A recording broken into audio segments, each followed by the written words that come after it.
Has socialism failed because its good qualities were perverted by evil men who got in charge? Was it simply because Stalin took over from Lenin that communism went the way it did? Has capitalism succeeded despite the immoral values it pervaded? I think the answer to both questions is in the negative. The results have arisen because each system has been true to its own values.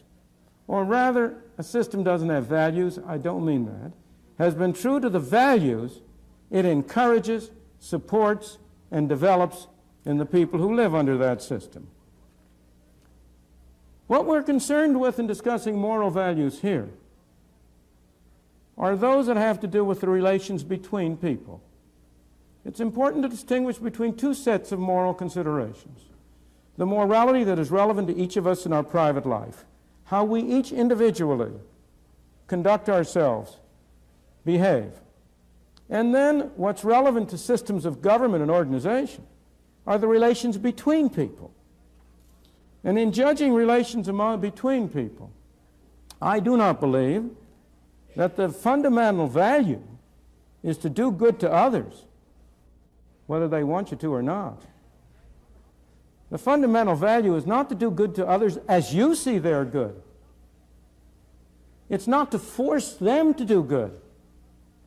As I see it, the fundamental value in relations among people is to respect the dignity and the individuality of fellow men.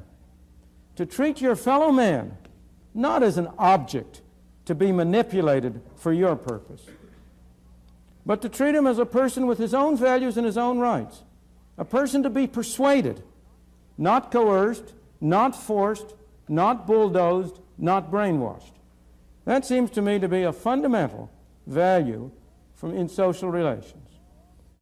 Whenever we depart from voluntary cooperation and try to do good by using force, the bad moral value of force triumphs over good intentions. And you realize this is highly relevant to what I am saying, because the essential notion of a capitalist society, which I'll come back to, is voluntary cooperation, voluntary exchange.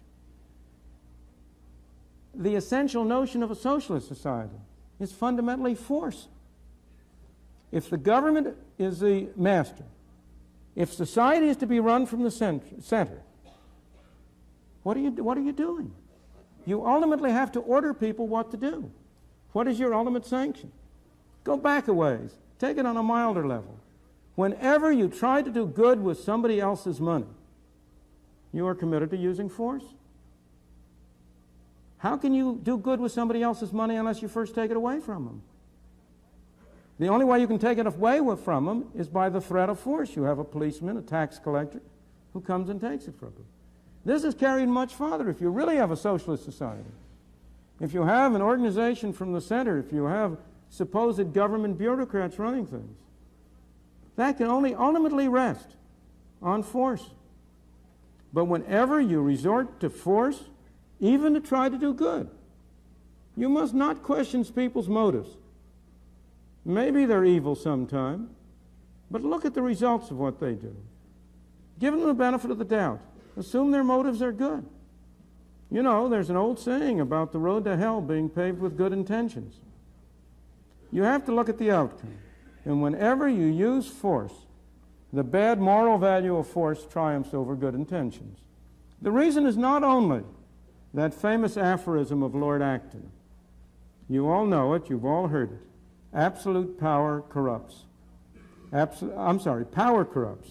Absolute power corrupts absolutely. That's the whole aphorism. That's one reason why trying to do good with methods that involve force lead to bad results. Because the people who set out with good intentions are themselves corrupted. And I may add, if they're not corrupted, they're replaced by people with bad intentions who are more efficient at getting control of the use of force. But also, the fundamental reason is more profound. The most harm of all is done when power is in the hands of people who are absolutely persuaded of the purity of their instincts, of their and the purity of their intentions.